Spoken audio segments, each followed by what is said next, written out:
unit of your life is your identification about you. How you perceive you is the unit with which you measure whole universe. If you identify yourself as a joyful person, you measure the whole universe with that unit. If you identify yourself as a rich person, you measure the whole universe with that unit. If you identify yourself as a poor person, you measure the whole universe with that unit.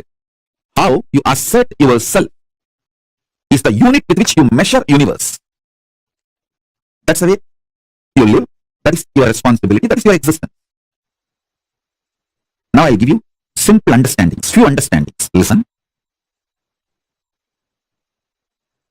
Hinduism is fundamentally science of the cosmos, introducing your existence not just in parallel universe, parallel multiverses.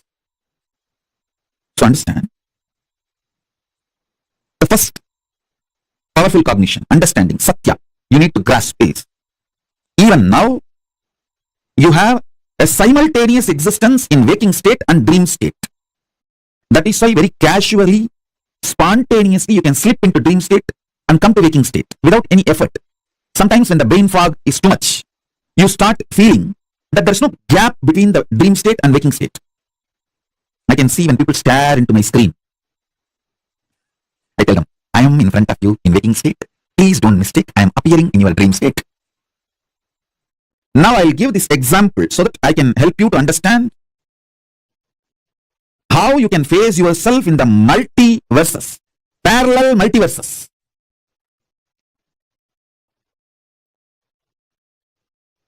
So for now, internalize this cognition.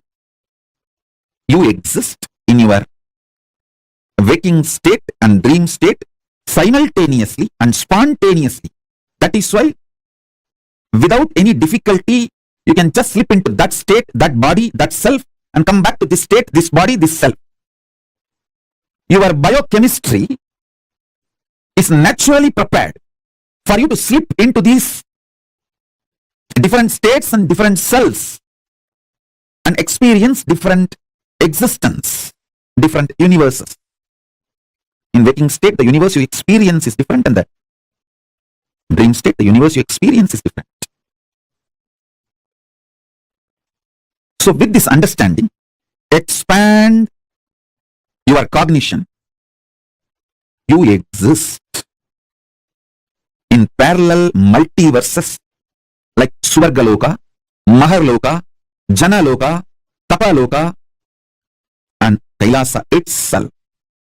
More than next to Tapoloka is Satyaloka, and beyond the Satyaloka is Vaikuntha, the Parandama space. Satyaloka is the space of Parabrahma. Then Vaikuntha, Parandama space. Then Shripuram, Parameshwari's space. Then above all, Kailasa. Above the Kailasa, Maha Kailasa, Paramashiva space. Kailasa is where all the Anga Devatas and Avarana Devatas, everyone lives. People achieve the Salobhya, Samipya, Salubhya, Sayujya, Mukti with Paramashiva. All of them exist in Kailasa. In Maha Kailasa, he alone exists. In Paramatvaita Swarupa, Paramatvaita Satya. Now,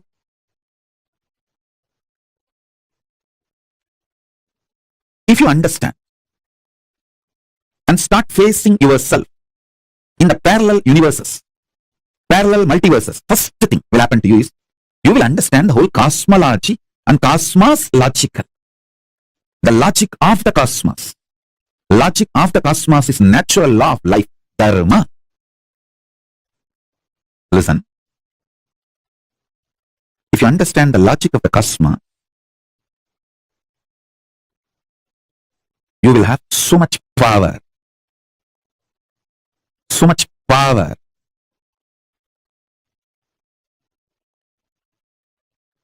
Your DNA will be just empowered, fully awakened. Listen, fully awakened.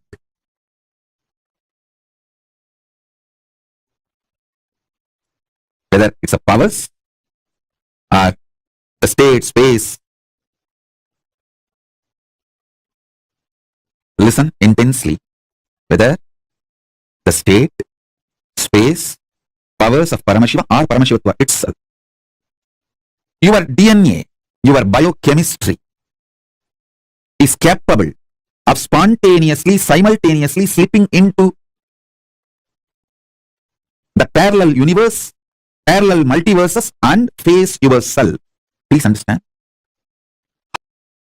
how spontaneously your biochemistry is capable of giving you the experience of the dream state and waking state. Same way your DNA, the awakened DNA through initiation. Once your DNA is awakened through initiation, its biochemistry, its bioenergy is capable of giving you spontaneous, simultaneous experience of yourself in higher lokas. Arunachala Hill is connected to the whole, all 14 lokas. He is 14 loka, embodiment of 14 loka, Paramashiva. All 14 lokas are within him.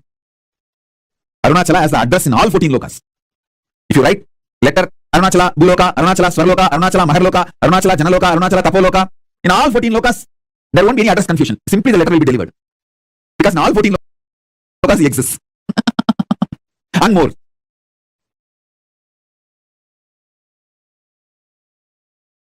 That's a beautiful sloka in Chandi.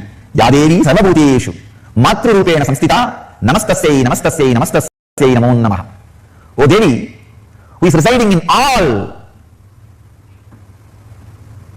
beings, Bhuteshu. Even the beings word is not a complete translation. Whatever exists, Sarvabhuteshu Matru Rupena Samstita, in the form of ultimate creativity, Mother, Matru Rupena Samstita, who is residing. Namastasei, Namastasei, Namastasei Namo Namaha. I bow down, I bow down, I bow down, I surrender. It's amazing stotra. The Vedic tradition, there are two literature, two 700 slokas, which can directly give you to enlightenment, give you enlightenment, lead you to moksha. One 700 sloka is philosophy, Bhagavad Gita. The other 700 sloka is technique, Chandi, Sabdasati, which can directly lead you to enlightenment just by reciting. Nothing else need to be done. See, Bhagavad Gita is linguistic importance. Understand, try to practice. Chandi is phonetic importance. Just reciting. Nothing else. Just reciting. It can lead you to enlightenment. I tell you, there's no enlightened being on the planet Earth without worshipping the sacred feminine, including me. I am basically a Sakta. I myself followed Devi worship. From the beginning, if you see my biography and all the deities I carved, the darshan I had, all mother based, the Devi based. All enlightened masters. Really all masters. Ramakrishna says very beautifully, Shiva is Brahman, but Devi has the key to reach the Brahman. Unless she opens, nobody can reach. Unless she opens, nobody can reach. Very beautifully describes, like a house scene. As even though husband is the owner, he doesn't have the key. It is hanging in the hip of the mother. Either you need to fall at the feet of mother, or maybe the sons, small kids, who are already near to mother. They can go and have the right to remove the key from the hip. Only they can touch that place and remove the key. Nobody else can touch. So either surrender to mother, or people who are closer to mother. That's all. No other way to reach enlightenment. It's very poetically described, but I tell you it's a fact, it's a truth. Still, the key is with sacred feminine energy, with mother. And same way, all mother-based traditions only continue to deliver enlightenment and keep the Sangha, the stream of transmitting enlightenment tradition alive. All enlightened beings will carry the feminine grace because they awakened, experienced sacred feminine energy. So,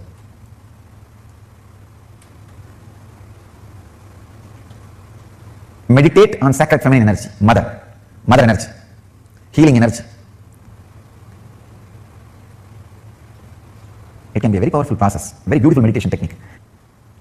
We can give you these two as a technique. One, remember constantly you are Devi, cosmic mother, and recite whenever you can the sounds of sacred Chandi, the 700 verses. These two can do a big transformation in you, awaken the sacred feminine. Once I went and told my Guru, Mata Vibhudananda Puri Devi, I went and told her, you are telling me that I am beyond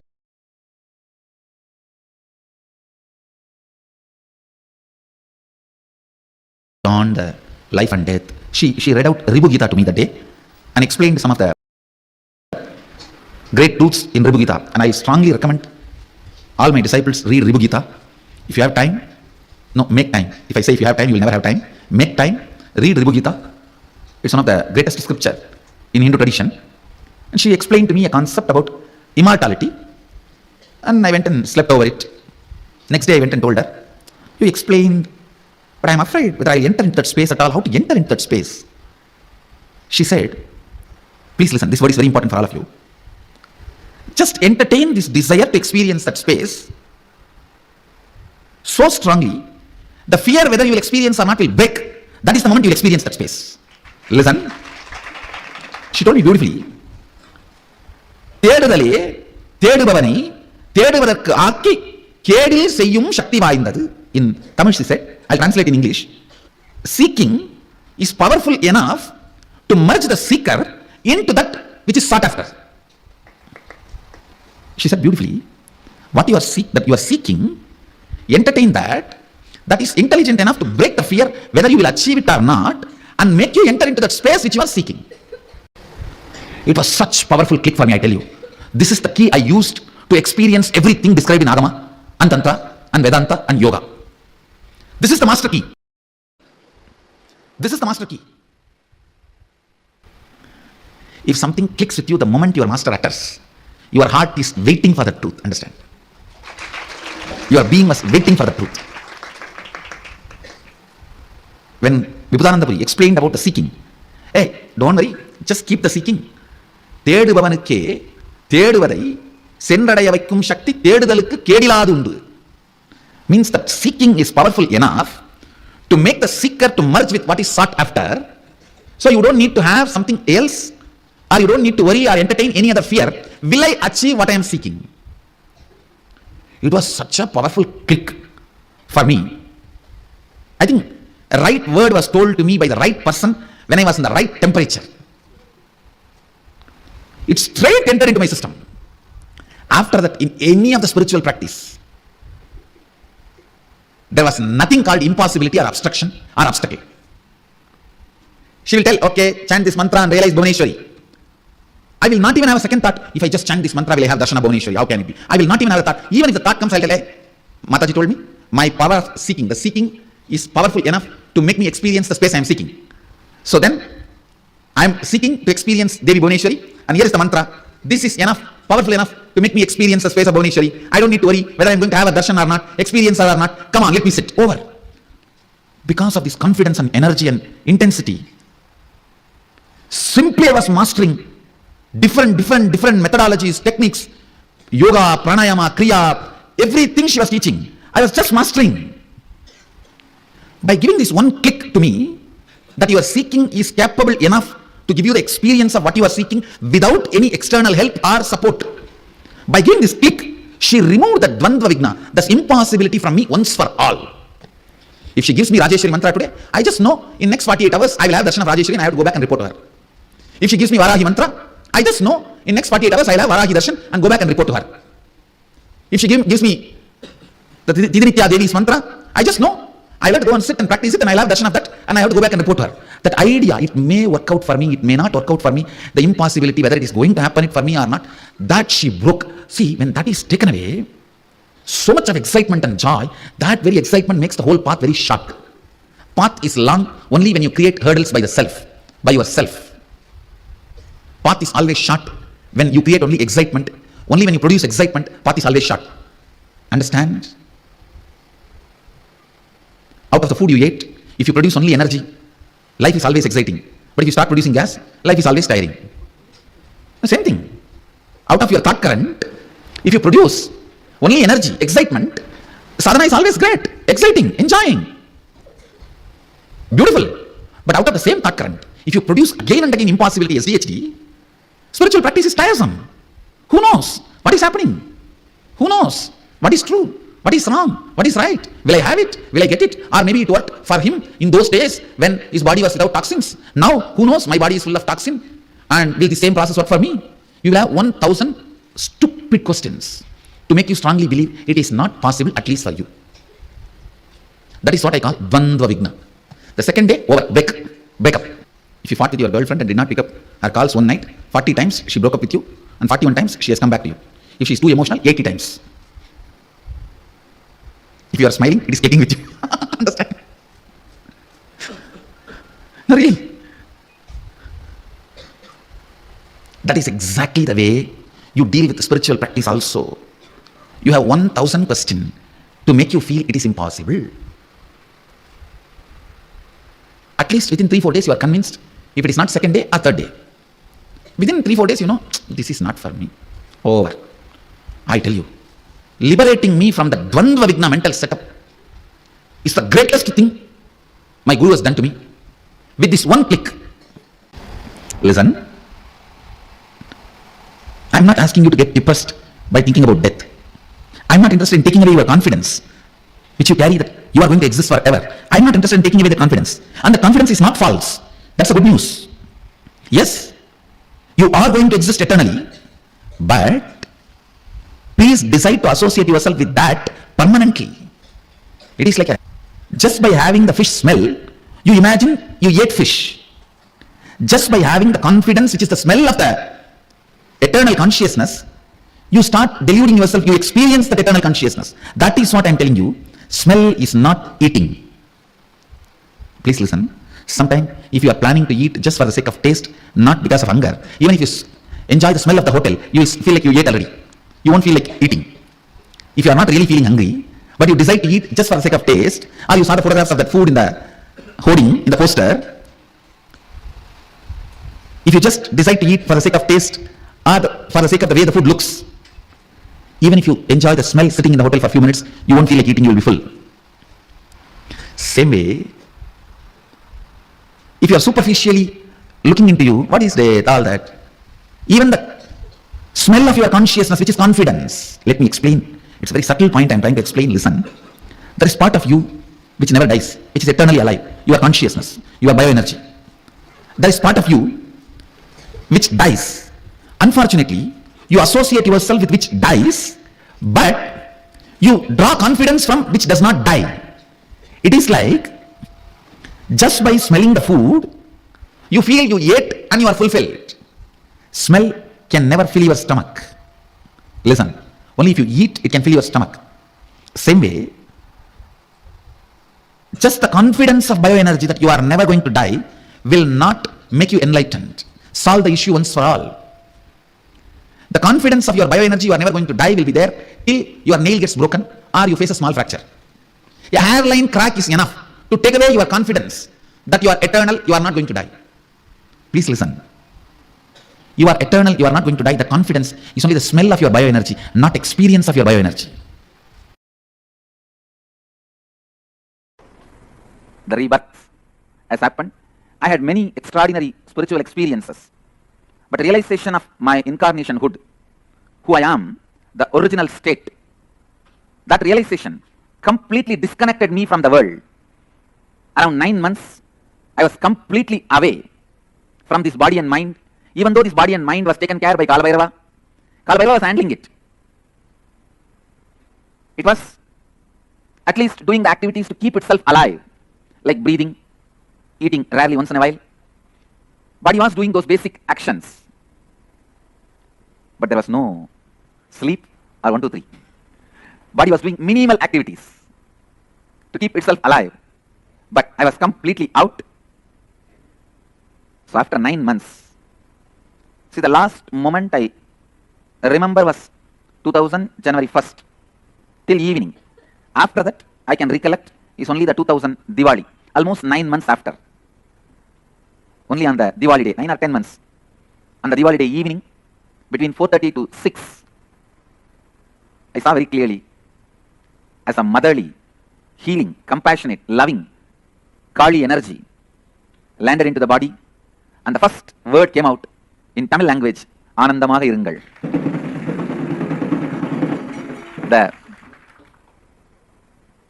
After almost 9 to 10 months gap, that was the first word, just like a cracker, explosion, it came out. After that, few words have started getting formed, then few sounds, then the coherent expression of words started happening. I think by next April, means 2001 April, the free coherent speech has started. So, Diwali is the auspicious day Mother Kali gave rebirth to to this body, and this is the day the world was blessed with that beautiful blessing, be blissful.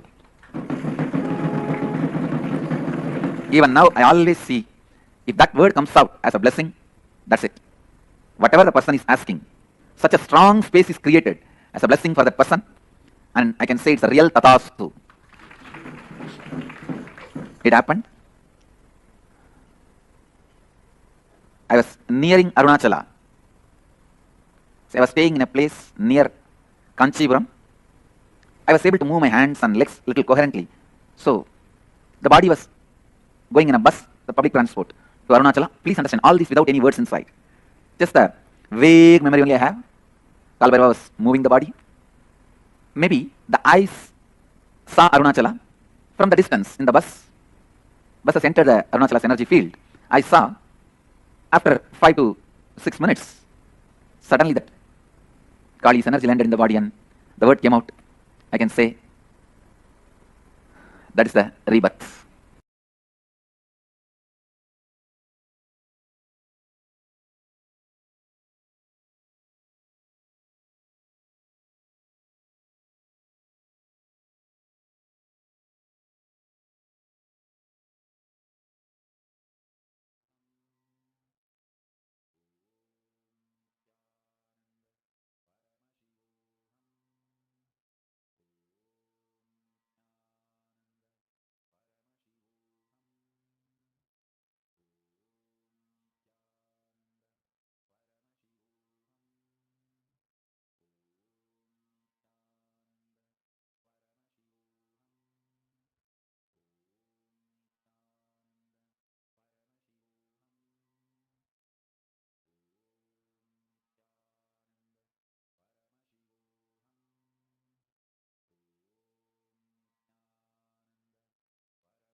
Describe to us how Sri Puram exists and the grace and blessings of the divine cosmic.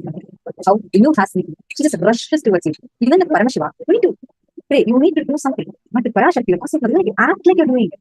She will just rush to pray and shower her blessings upon you. And today, all of us are here, especially on this auspicious Navaratri day, where all of us are gathered to celebrate this Navaratri with Swamiji and receive the blessings of the divine cosmic mother. As today is the day of Ardhanarishwara, we will see how Devi Parashakti just intensely manifests and showers us today. The loka we all are going to be experiencing is the loka called as Sri Puram. This is the abode of Parashakti where Devi resides. Now, with this understanding, let us enter into the round 2 of power manifestation. Nityananda Yogini has posted, with your bioenergy, which is consciousness never dies. Absolutely amazing. We'll be waiting for Diwali to celebrate.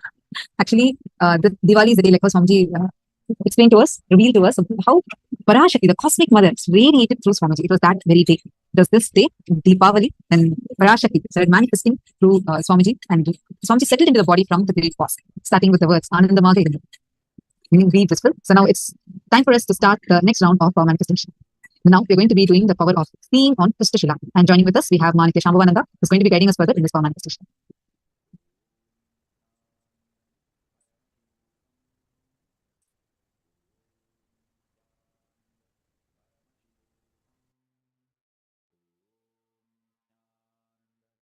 Now we can move into the power manifestation for today. Today we will be manifesting the power. It's actually such an amplification of all the powers that we have been doing until now, whether it's remote vision, whether it's mind reading, whether it's body scanning. An amplification of all these powers is what we are going to be experiencing today. The power that we are going to be using, but what we are actually going to be expressing today, is the power of using alchemy products. What are these alchemy products? These alchemy products are great science revealed by Swamiji, Paramashiva himself, through Swamiji, to all of us, which give us an independent intelligence that works on our neurology to make us manifest powers. This is exactly the science, as Swamiji has said, which is It is like a deity. It's like a living deity over there, where you have Paramashiva himself, which does not need any maintenance. Just the methodical use of it makes the manifestation happen. We have various types of alchemy products, like the Krishnashila, the mirror, we have the banyan tree leaf, the Kashaya Vasta, the Kavi cloth, and many others. For our purposes, today, I want to request all of you, those who already have an energized alchemy product, to get it and keep it with you. You can keep the alchemy product ready. If you have the mirror or the granite slab, the Krishnashila, the Paramashiva, you can keep it ready with you for the manifestation. For all those of you who do not yet have the alchemy product, I request all of you today during the darshan, you can keep it ready with you, and Swamiji will be energizing your alchemy products for you to use for further power manifestation. So first, let's all get our alchemy products and keep it with us.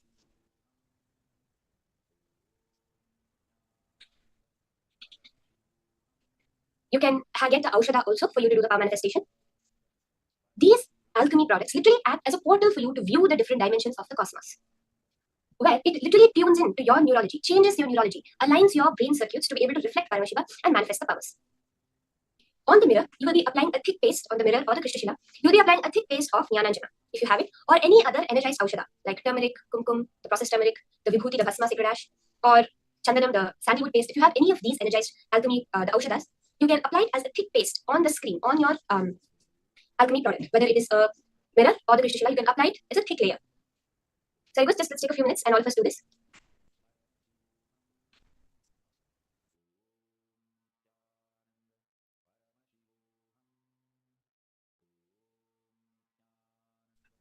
So these alchemy products answer and respond to you exactly like a deity. Whatever you see within these alchemy products, because of its independent intelligence, becomes your reality completely.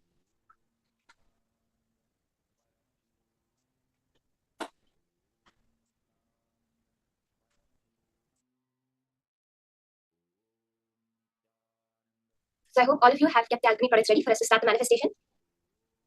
Let's see now the Pramanas. What is the Shastra Pramana that Paramashiva himself has revealed for this power of alchemy products? So the Shastra Pramana is from the Vijnana Bhairava Tantra, Sutra 34, Dharana 11. Kapalantarmanonyasya tishthanmirhitalochanaha kramena manaso dadhyat lakshaye lakshyamuttamam. By fixing the mind on the inner space within the crown center and sitting stably without any movement, having the eyes closed in succession, by that stability of the mind and inner space through the power of the third eye, one directly sees the ultimate goal by having the vision beyond the sight that reveals any object or place, attaining a space of oneness with the source, Paramashiva. So powerfully, Paramashiva reveals how you can, just by bringing yourself to that single pointed awareness, just by having the stability of your mind and inner space, where there's no thoughts coming up and disturbing you, you are completely established in the space of Paramashiva, that oneness with the source. Any goal that you choose to see, you can immediately see it just like that. Let's see. The Apta Pramana for this is very beautifully revealed by Swamiji in the life of Devi Meenakshi, the highly advanced Vedic civilization that manifested and lived the science of power manifestation. The Madurai Meenakshi civilization lived with third eye powers as a way of life. The way, the whole, like how today you and me, we have TVs in our house. If the president wants to give an address, if we let's say we want to have to view our prime minister, he's giving us a presidential briefing to which he's telling us about the latest status of the country. What do? We go to YouTube, we open it on our screen, or else we turn on the TV, we tune into that channel. And that's how we all view today's news, anything, any entertainment we want, whether it's any information, we use the TV or the laptop. In those days, the advanced Vedic civilization that existed did not have TVs, but used to use the granite slab. So every house, Swamiji so beautifully describes that every house would have a granite slab on the wall. Like how we have TVs, they would have a slab of granite. And during the time of the darshan moments with Devi Meenakshi, or the presidential briefings of Devi Meenakshi, in Devi Meenakshi's place, which is the temple, now what we see as the Madurai Meenakshi temple, the administrative hub of Madurai, she would go in front of her Krishnashila, in front of her granite slab, and every being that, because the whole civilization lived with awakened third eye, all of them used to see Devi Meenakshi on their screen, and that is how the interactions used to happen. That is what you're going to be experiencing through this power of alchemy products. We have beautiful incident from Swamiji's own life itself, where there was one guru of his called Narayana Swami Tata, who used to be well known in Tiruvannamalai for this power of actually showing people things on the betel leaf or on the mirror. So there was one incident where Swamiji's other guru, Yogi Ram Surat Kumar, who's known as Visri Swamigal, he used to train many devotees by tying them up with a rope. So this was intense devotees who used to come with him saying that we really want enlightenment and make them sit. So they would have to sit for as long as Visri Swamigal or Ram Surat Kumar kept them sitting there, till that state of mauna came in their being, the state where the pulse rate becomes zero, the thoughts become zero, but they're completely awake, alive. So one such devotee who was very sincere came to Yogi Ram Surat Kumar saying that I don't care about anything, I just want to experience enlightenment. And he sat there. He sat for 10 hours. He sat for 2 days. And he was just sitting. So the time for the test came. Yogi Ram Surat Kumar used to have a dog, so he sent the dog to call Narayana Swami Tata. Swamiji was witness to this whole thing. And when Narayana Swami Tata came, he showed a happening, an incident in the mirror to this particular man. So this man's only attachment, the only engram, the pattern he had was his attachment to his wife. So in the mirror, the scene showed that his wife was having an affair with somebody. So naturally, the man got extremely agitated. He said, leave my room, leave everything. I want to go home. I just want to go home. And so the key is this, how he was able to show the scene. But then Visri Swamigal took him through the process and made him calm down. And after he reached that space of mauna, he left him to go home. And when he went home, he saw that there was no such incident like this that had happened.